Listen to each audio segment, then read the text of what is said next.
Good morning, Owasso. This is the Twins of the Owasso Live, and this is the Morning Loop. Go ahead and read what that says, Chad, that meme that we just played. Absolutely. It says Democrats, when you cut off USAID funds that funds trans comic books in Peru.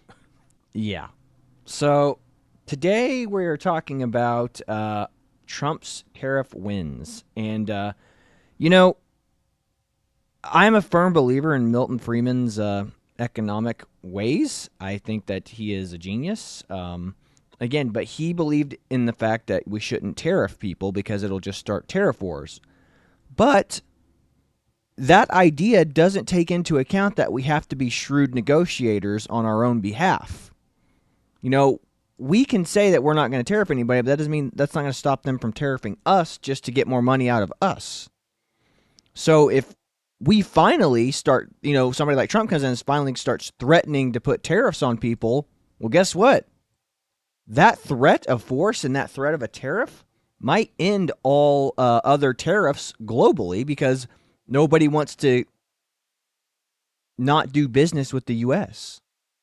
So everyone's freaking out. Democrats are quoting Milton Friedman now going, tariffs aren't going to do anything. Tariffs are bad, Tariffs are just going to make everything more expensive for us, too. Well, here's the other part that you don't realize is the country that's more dependent on the other country is going to fold first.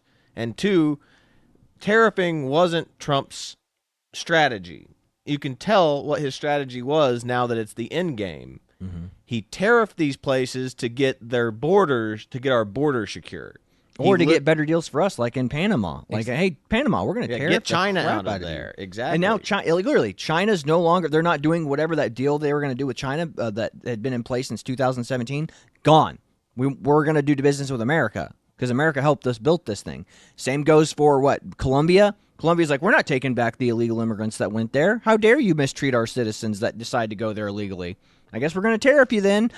Cave. 5 minutes later. Okay. We'll take him back. We'll take him back. Exactly. Same goes for Mexico and Canada with Justin Trudeau. This is America first policies now, which is fantastic. And Trump has won all these little tariff incidents. The only one that we'll probably see, like the long haul one, will be in China. We'll be with China. China. But yeah, it's like he's winning on this. Like I said, because he's getting what he wants. And he wants the border secure. He wants the fentanyl crisis taken care of. He's got 10,000 troops from Mexico on the border between the United States and Mexico. And now he's got 10,000 troops from Canada that are securing the border from Canada to the United States. So he is winning on all fronts right now.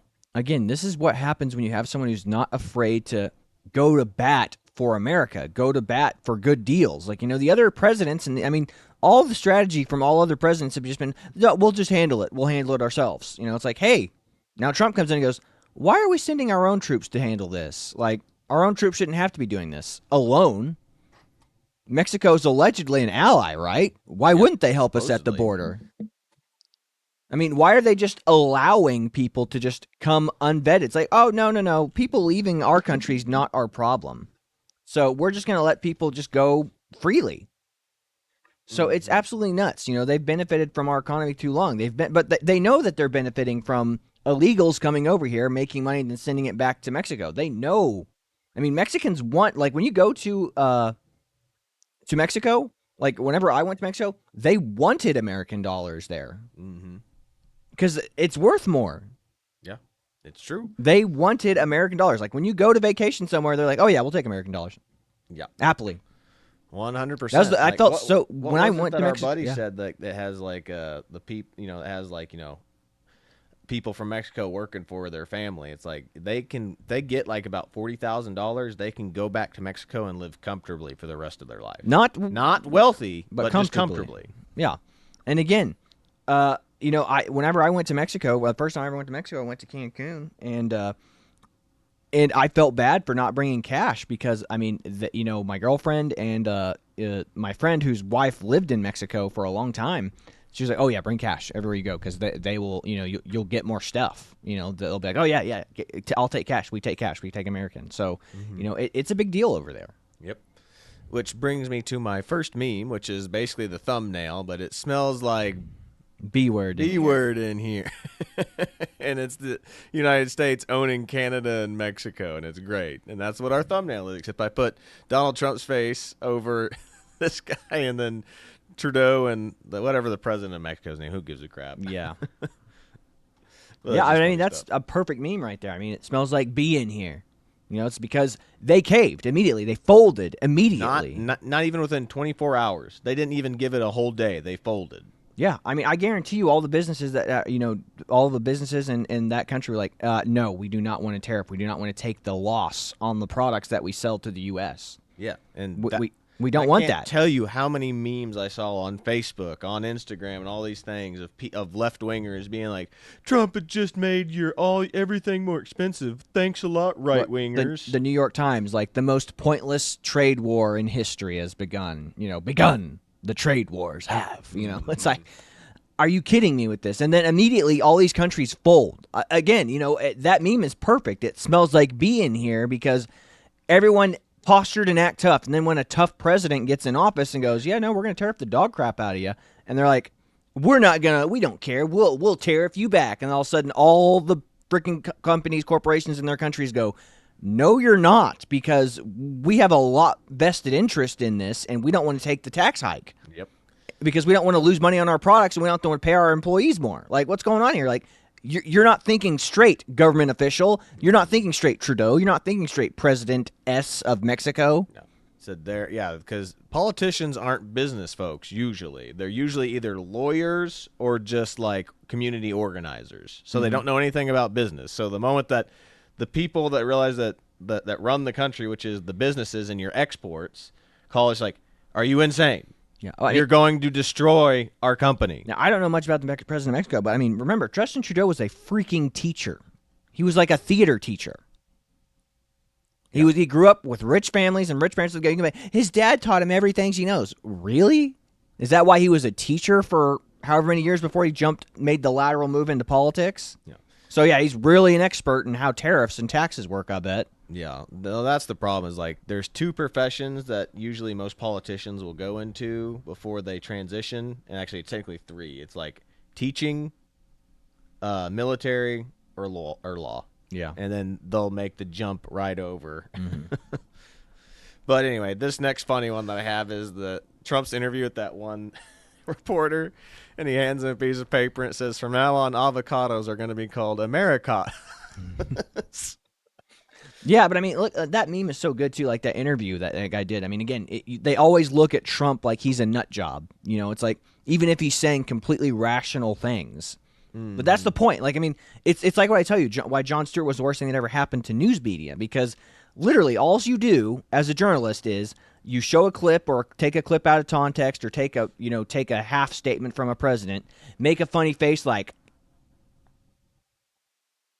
And then all of a sudden everyone's laughing and they go, yeah, because you're crazy. Like, you have to make a funny face when the person that you dislike says something that's totally normal and rational, make it seem like it's crazy. And then everyone goes, yeah, the journalist was really smart. But again, this is why the journalists are the enemy of the people. Like, I mean, they don't care. Yep. Which that's what I have right here is pulled up right here. Breaking: Justin Trudeau has suspended tariffs for 30 days and will be deploying 10,000 troops to the U.S.-Canada border following the talks with President Trump. So there it is. Yeah, I mean, he literally might as well just pulled his pants down and been like, whatever you say, Daddy. Mm-hmm. Yeah, this next one's pretty funny, too. "I'm fine with making avocados more expensive because it makes life worse for liberals." It's the chat meme as though he's the working people's man. I love it. Yeah. But let me get to the article about all this. And, like, of course, the media is not very friendly with Trump. So, like, they always try to signal this in, like, the worst possible life. But Trump pauses tariffs on Mexico and Canada, but not China. Good. Pause this, and let's see here. Mexico City, Washington, and Ottawa, February 3rd, routers. U.S. President Donald Trump suspends his threats of tariffs on Mexico and Canada Monday, agreeing that to put a 30-day pause in return for concessions on the border and crime enforcement with the two neighboring countries, which that's what he wanted. The tariffs were a ploy to get more out of Canada and Mexico. Yes. Now, Maybe he'll still try to do more. Maybe he'll try to get more out of them. But yes, but America has been the giving nation. Now we're finally like, okay, you guys need to start, putting in your own weight on this. We can't just be the only people, protecting our borders and helping out the world. You guys have to help us out if you want us to help you out. Yeah. Yeah, absolutely. Again, keep people honest. If there are no repercussions, why would anyone do anything? Yep. It's like, look, do you not want to starve? You have to go to work. Do you want a nice house? You got to make money. Yep. Like, if there are no consequences, this is why, liberals, all their policies are all they bail people who make, all liberal policies are for people who make bad decisions. Their policies bail those people out. Yes, exactly. U.S. tariffs on China are still due to take effect within hours. Both Canada Prime Minister Justin Trudeau and Mexican President Claudia Sheinbaum, whatever her name is, said that they agreed to bolster border enforcement efforts in response to Trump's demands to crack down on immigration, drugs, and drug smuggling. That would pause the 25% tariffs due to take effect on Tuesday for 30 days. Canada agreed to deploy new technology and personnel along its border with the U.S. and launch cooperatives in an effort to fight organized crime, fentanyl smuggling, and money laundering. Mexico agreed to reinforce its border with 10,000 National Guardsmen to stem the flow of illegal immigration and drugs. Mexico supplies, and this is where the funny part is, showing they're still kind of liberally biased. Mexico supplies almost all the U.S. avocado imports. Since the United States has completely lifted restrictions against Mexico's avocados in 2005, the share of imported fresh avocados from the country has hit about 90%. Ooh. Again, I'm fine with avocados becoming more expensive if it makes liberals cry. Here. And again, but this is what happens whenever you live in a godless society and a childless society. What's the worst thing that could happen from this? I can't have avocado toast in the morning anymore. This is what happens when the most important thing that could happen to you is that a food you like doesn't come in. It's that's the worst thing, really. Oh my God, avocados become slightly more expensive. You have to pay $1 more for an avocado.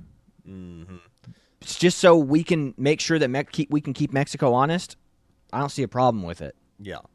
And we used to, and California still grows avocados. It's just now you're paying more because our labor costs more. So anyway, getting back to it, the United States made a commitment to prevent trafficking of high-powered weapons to Mexico, Sheinbaum said. As the president, and my responsibility to ensure the safety of all Americans, I am just doing just that. I am very pleased with the initial outcome, Trump said on social media. The agreements forestall for now the onset of the trade war, an economist predicted would damage the economies of all involved in ushering higher prices for consumers. After speaking by phone with both leaders, Trump said he would negotiate economic agreements over the coming month with the two largest trading partners whose economies have become tightly intertwined with the United States since the landmark free trade deal that was struck in the 1990s. And then China tariffs still planned. So no such deal has emerged for China, whose faces across the board tariffs on 10% that will poised to be to begin at 12:01 a.m. on Tuesday, which is today. And then the White House spokesperson said that Trump will not be speaking with Chinese President Xi Jinping until later in the week. So it looks like the Chinese ones have begun, because I have not heard anything about the Chinese tariff ones being taken back yet. Begun, the Chinese tariffs have. Trump warned that he might increase tariffs on Beijing further. China hopefully is going to stop sending us fentanyl, and if they're not, the tariffs are going to get substantially higher, he said. China has called fentanyl America's problem and said that it would challenge the tariffs at the World Trade Organization and would take other countermeasures but also left the door open for talks. So how convenient for China. Yeah, again, it's like you come in and you start going, hey, this is what's going to happen to you. We're going to tariff you. It's like, well, we're going to take action too. But you know what? We'll also leave the door open for talks too. It's like, what does that show you? It shows you that their position is not as strong as Democrats think they are. If they're willing to leave the door open, again, you don't say I'm willing to leave the door open if you are affirmed in your position. If you are 100% certain, it goes, nope, we're making the right decision. We're not leaving the door open. If China was sure, they'd be like, yep, no, screw you. Our economy's that we trust in our economy that much. The door is closed to you now. That goes to show you that China is not a giant dragon. It's a paper tiger. Yes. The latest twist in this saga sent the Canadian dollar soaring after slumping to its lowest in more than 2 decades. The news also gave the U.S. stock index futures a lift after a day of losses on Wall Street. Industry groups, fearful of disrupting supply chain, welcome the pause. That's very encouraging news, said Chris Davidson, who heads up the trade group of Canadian canola producers. We have a highly integrated industry that benefits both countries. Trump suggested on Sunday that 27 nations of the European Union would be his next target, but did not say when. So Trump's already talking about making the European Union pay its fair share. Hell again. yeah. I mean, well, again, don't tax Europe, just tax the European Union. But again, they're going to get their funds from the countries that they're representing. And if the cost of keeping the European Union alive affects the citizens of those countries, they'll be like, why are we paying this much to pay America, pay American tariffs? Yep. Like, Trump's not tariffing our countries, he's tariffing the European Union. What if we just dissolve our partnership inside that union and we'll just make our own deals with America? Yep. That's what we're talking about. Put America at the forefront of global politics again. Yep. It's like, the European Union, who cares? Yep. Their opinion is irrelevant to us. We could care less. And that's what we want other countries in Europe to think too. EU leaders set at an informal summit in Brussels on Monday said Europe would be prepared to fight back if the U.S. imposes tariffs, but also called for reasons and negotiations. The U.S. is the EU's largest trading investment partner. So basically, we have a huge talk about this, and we have a huge talk, and we have a huge say. They are our biggest trading partner. The European Union is like the equivalent of the United States. Like, so individual country-wise, they're going to suffer more than the United States. And we protect all their nations. We have military bases in Europe. It's like when Trump went there and said, NATO, pay your fair share. We are paying a lion's share, and you guys haven't even been paying into this for a long time. Trump is like Bruce Wayne from Batman, the Dark Knight. Mm-hmm. It's like he comes to the table with all shareholders. It doesn't matter what they think. I'm the majority shareholder. Why does it matter what you think? I can do whatever I want. Yep. Like, the direction of the company is up to Donald Trump, a.k.a. America, not these European guys going, with their hands out going, but we need your defense force to protect us. Dude, get wrecked. Not our problem. Like, we don't care. Again, the European Union's, your opinion means nothing to us. Nothing. Yeah. And liberals pretend like it does. Like, these European nations are so vital and important to us. Like I said, no, they're not. These countries, again, this is what everyone doesn't realize, is liberals are in the opposite. Like, we need the European Union and all these other countries, Canada and Mexico, to survive. It's like, no, it's the opposite. They need us. Yes. Again, I mean, this is where that feminist phrase, a woman needs a man like a fish needs a bicycle. No, America needs a European Union like a fish needs a bicycle. Mm-hmm. Like, we do not need... What's that famous saying? We do not care. We do not care. We do not care. We do not care. So, again, if Trump asserts his position well enough and be like, the European Unions are relevant to America, and then all of a sudden all these European nations go, wait a minute, maybe the European Union is just irrelevant in general. Yep. It is, because that's the next little part right here. It's even funny that you said that. Trump hinted that Britain, which left the EU in 2020, might be spared tariff. So he is. It's basically like him trying to get rid of the European Union. This is all the European Union.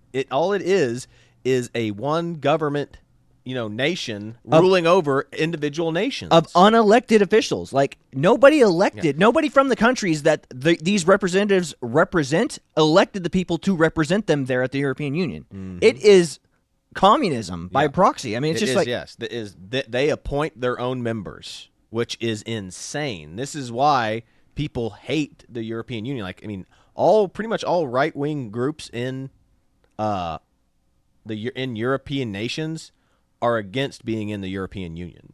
Mm-hmm. Yeah. So, It's crazy.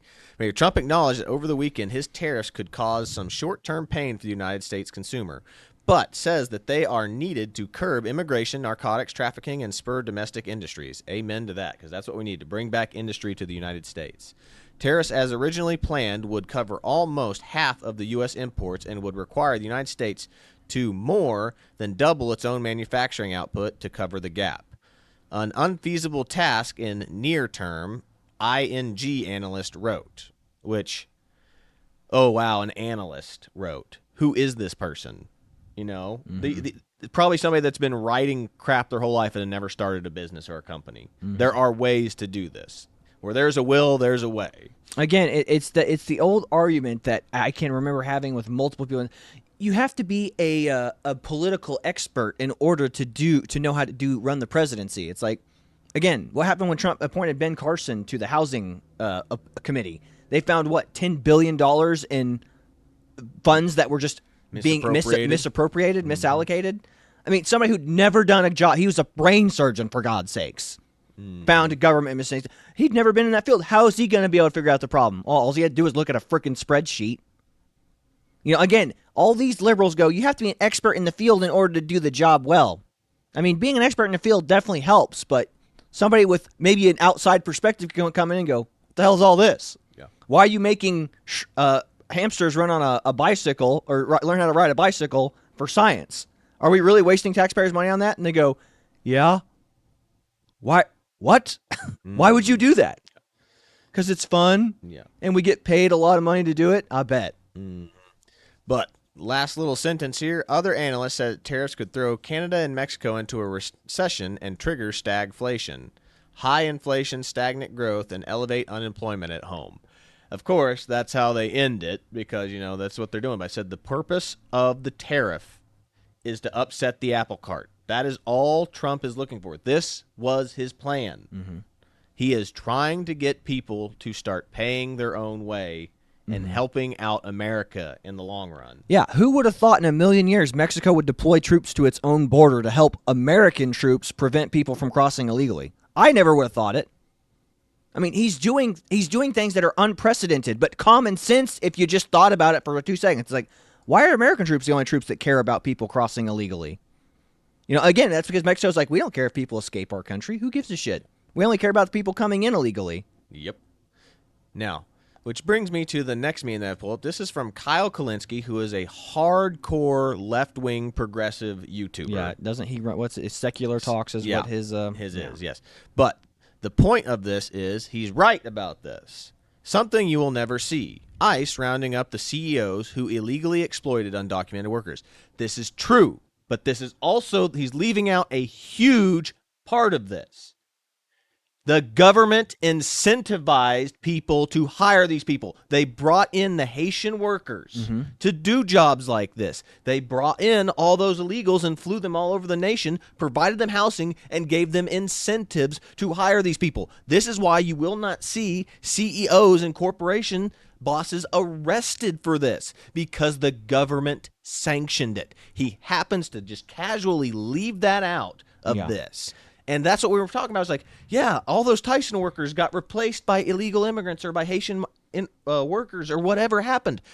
That's what we're talking about. The government sanctioned that. Again, this is why we can't really have good or honest conversations with people on the opposite side, because they will just hone in on the little piece of truth that makes them feel good, that makes them happy. It's like, the CEOs are the real criminals here. It's like, no, the government is, because, again, as you said, the government encouraged this behavior by the CEOs. You're doing a service to these people so they can have temporary work visas and all this jazz. It's like, we don't care about the average worker. We just want cheap, illegal immigrant labor to do stuff that we can pay them either under the table or even if it's not under the table. Let's say they're paying the tax on it. It's a huge tax write-off for them, courtesy of the U.S. government. Yes, because they are doing something that the government asked them to do, and they're getting a tax write-off for it. And two, they can pay these people less, and they're going to complain because they're living the high life in the United States. I got free housing. Granted, I might live with 4 other people, but I'm living in America. I'm getting paid. They're giving me a free cell phone. They're probably giving me some type of food stamps or government benefits in order to get to have food regularly. It's heaven compared to a war-torn Haiti right now. Yeah, a cannibalized Haiti. So that is the problem when the left memes. This is why the joke is the left can't meme, is because they always happen to leave out a huge, if they don't get the meme, or two, if you have to meme and it has to be explained in in like a paragraph, 30 paragraph long, yeah. it's not a good meme. And two, in this case, you leave out the fact that the government sanctions. It's like the whole Robin Hood thing. Everyone's like, liberals love like the Robin Hood story, but the problem is who was the rich and the poor? They're always like, it's the poor taking, it's the Robin Hood taking from the rich and giving to the poor. It's like, no, who was taking the poor? It was taxation. Yeah, it was the sheriff. The sheriffs are in charge of taxing the townspeople to fund the government. Yeah, Little John was the king who was taxing the crap out of people, and the sheriff, the Nottingham sheriff, was the one collecting the taxes and robbing them with taxes. That was it. Taxes was the theft. That's what Robin Hood was stealing for. Yeah, they were robbing the government to give the people back their money that the government was taking from them. That's the point. Everyone gets Robin Hood wrong. Yeah, it's like it's because the corporate Robin Hood was robbing the corporations because they were being all corporation-y. It's like, get wrecked. They did not have corporations back in medieval times. Yeah, but that kind of comes back to this one right here. This next meme I've pulled up is from The Persistent, which this is Scott Pressler, who basically won Trump, Pennsylvania, even with all the government cheating that was going on. Like, they literally declined votes and were adding votes. Like, they were adding illegal votes into their tallies. But anyway, this is why I'm voting this in November. Gun rights, build the wall, defund USAID. U.S. aid, U.S. foreign aid specifically. No vaccine mandates, election integrity and voter ID. Hold big tech accountable. Ban China from buying U.S. land. No pornography in our schools. Yeah. Limited government emergency powers. Declare a fentanyl national emergency. Guess what? Trump is doing that right now. That's what this tariff war has been about. Promises made, promises kept. And this is why the second term of Donald Trump is so much better, because he's not running for re-election. He can do the things that need to be done. He can do the unpopular things that need to be done, and it doesn't matter what the left or the liberals think or how they spin it, because he's done after this. Exactly. But, unless you believe the left, he's going to take power, he's going to stay in power forever, he'll be the last president we ever have. He'll be dictator Trump. Yep. Then this next one I think is absolutely great, and they even caught a Chinese national student that organized a bunch of these for the Palestine protesters, and they actually revoked her visa. So I thought that was funny. But all the white liberal Palestine protesters are coming out as Mexican pride protesters now. Don't deport. Again, that's how you know that these people have no morals foundation. Like, they don't care. It's all about whatever the cause is. They will come out and do anything for the cause.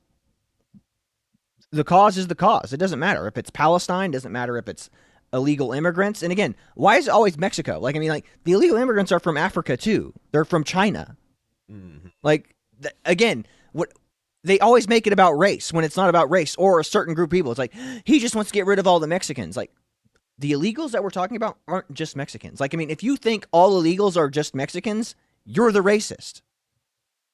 There are lots of, like, there are illegal Canadians here. There are illegal Africans here. There are illegal Chinese here. Who did that dang sex offender that got caught? He was Filipino. Yeah. The one that, what's his name? Yeah, And the Dr. Phil Phil one, just yeah. found. Yeah. For God's sakes, it's not just Mexicans, okay? It's all of them. It's every single group of people that have come here illegally, not just Mexicans. Yep. But this next one was posted by @RealDonaldTrump. Says daily encounters of undocumented migrants without reparations and returns to Mexico in January 2025. If you look at this, Biden's last 19 days and then Trump's first 9 days. Look at that drop. Plummeted. Yeah. Isn't it amazing when all you have to say is you're not welcome here anymore, and all these people are like going, there's going to be reprisals? I better get out of here. Again, it's like if you build a fence, the odds of people jumping over your fence, it's not foolproof. Building a fence or a gate or a wall is not foolproof. But if you put an obstacle in front of somebody, it's going to deter. It's going to deter a lot of people who would have just walked onto your property. It's like, oh, there's a fence there. I guess I really don't want to climb over it or get caught climbing over it. Yep. This next one is last one is like just proof that the Democrats are doubling down. They haven't learned anything. The last election, they lost by a huge margin. Like they can't even claim the popular vote. But they just elected David Hogg as vice chair of the DNC, a kid who is standing on the graves of his fellow classmates from his Florida school shooting to rise to fame. Yeah. And not to mention, his parents are FBI. And So he and is they work not- for the CNN too. Like they were Yeah. former FBI that like have jobs at CNN now. Yeah, or I something. think it So- might be one of his parents is FBI and the other one works for CNN, which just goes to show you there's that nasty tie between, you know, FBI and alphabet organizations and Media. news and media. Weird that they always seem to get jobs working at either tech places or media industries after they're done with their stint in the alphabet. But I mean, this is the fall of the Democratic Party. Like they're appointing these kids, like these Harry Sissons, the David Hoggs, like kids that have no real world experience, but are social media influencers. Essentially, that's all David Hogg is a social media personality. This is the death of your party because these kids have never produced anything other than media talking points. Yes, and which this is the next one right here. This DNC officials demand the DNC elect non-binary persons for leadership positions. They still don't understand why they lost. This is beyond parody. Check this out. Rules specify that when we have a gender non-binary candidate or officer, the non-binary individual is counted as neither male nor female, and the remaining 6 offices must be gender balanced. With the results of the previous 4 elections, our elected officers are currently 2 male and 2 female. In order to be gender balanced, we must elect 1 male, 1 female, and 1 person of any gender. So again, this is what we have to do for this vice chair race. We have to elect 1 male, 1 female, and 1 person of any gender. To ensure our process accounts for male, female, and non-binary candidates, we conferred with our RBC co-chair, our LGBT caucus co-chair, and others to ensure that the process is inclusive and meets the gender balance requirements in our rules. To do this, our process will be slightly different than the one outlined to you earlier this week, but I hope you will see that in practice it is simple and transparent. The order of balloting is designed to ensure equal access to the ballot, regardless of gender identity. As we must elect a candidate of any gender as well as 1 male and 1 female vice chair, we will first ask members to elect a candidate of any gender on the first ballot. Any candidate, male, female, and non-binary, can be elected on that ballot. After a candidate is elected on the first ballot, we'll have 1 officer of the 3, so then we will know which position is filled of the 1 male, 1 female, and 1 vice chair of any gender. Our second ballot would also be... I can do no more. So that's how you know they're going to lose. This is the death of their party. This is the death of efficiency. Again, this is why, DEI kills. You want to know why those planes are going down? Because of DEI. Again, this is why, if the problem with Black Lives Matter and all these groups, if you view everything through the prism of race, well, obviously, any disparity is caused by racism. It's called the God of the Gaps. The God of the Gaps is always racism to these people. So, if they don't have a woman or a person of color put in the street, again, imagine if that's how you limited, instead of just electing the best person, the most charismatic, the most likable person, he's like, no, we have to have 1 man, 1 woman, a person of color, all this stuff. We got, the Republicans, they're not gonna have the party. It's like, who needs to be there? Let's just get freaking Joe because Joe's charismatic and he does his job well. That's exactly what they talked about in regarding the whole FFA or the flight, control people. They were purposely not hiring white people. There is a court trial. Yeah, it was a guy in Arizona, who made 100% on a test. The test for an 8-hour test. Yeah, an 8-hour test for becoming a air traffic control operator it's tough. And he got 100% on. You have to get an 80 to even be considered. Like if you get below an 8, you get 79, you're done. You're out. You can take it again eventually, I imagine, but I'm sure it takes a long time for these tests to be put back up. Yep. But a guy who got 100 on it, 100 was thrown out of the list of applicants for air traffic control because he was white. They said, sorry, we don't have any need for you. Because they added a second portion to the test to get diversity folks in there. And it was more of like a seminar, and it was actually proven that the NCAACP or whoever, the black organization, actually had the answers to that test that would make them pass. Wow. Yeah, it's wild. Like I said, these little things have happened, and so people are not being as qualified. It's like, why would you want? I want the most qualified person flying my plane or controlling the traffic of air control. Mm-hmm. I don't want the mediocre person just because they're a diversity win. Yeah.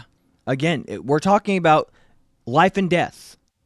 Just like what the Pete Hegseth thing that we talked about before. Like, standards matter. If you're not making the standards, if a certain group of people, doesn't matter who, whether it's women or another race, aren't making the standard, we're not going to lower the standard for you. You have to make the standard. If you made the standard, you're good. Yeah. Again, we're lowering standards in order to get subpar people in because it makes us feel good because racism was once a thing. Mm-hmm.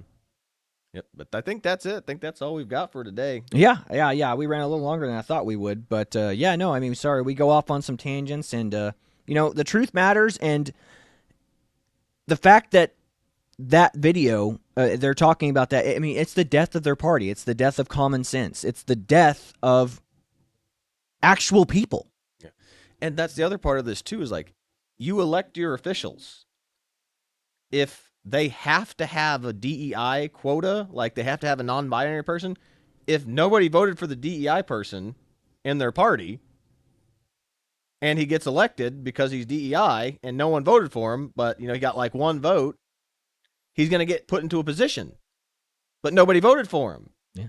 It's the same thing with Kamala Harris. Kamala Harris did not win an election. She was just put in there. This is what people talk about with DEI. Is like, oh, you didn't win your primary, you didn't win an election, we're just going to put you there because it looks good on us. Yeah. Again, if you can't apply it to sports, you shouldn't apply it to anything else in life. Do you think we're going to do DEI when we're picking our sports team? You think when you're picking kids for dodgeball, you're going to be like, I want the Chinese kid, the Mexican guy, the black guy. It's like, no, it's like, I'm going to get the dudes I know can sling those balls and hit people in the face. Mm-hmm. Like, I don't care I don't care if I have a girl or a bunch of dudes. It's like, I'm going to choose the people who I think are going to do the best. I mean, again, the sports logic can be applied. You say it all the time. If you can't apply it to sports, it shouldn't be applied in government. Yep. Period. Because quotas don't use quotas in the NBA, in NFL, football, in soccer. Yeah. They don't use them there. Like, if there were quotas there, we would have to have the NBA would be 70% white. Like, then there would only be like 13% black, and it would be 20% Hispanic, and then whatever else. 1% Asian and 0.1% Jewish. Exactly. So you clearly don't give a crap about diversity when it comes to certain things. Yeah. So if you can't apply it to sports, it shouldn't be applied to politics. Period. But yeah, I think that's all we've got for you today. This is the Twins with the Owasso Live, and this was the Morning Loop. Be sure to like, share, and subscribe so you too can stay in the loop. But that's it. We'll see you later, everybody. See you later, everybody.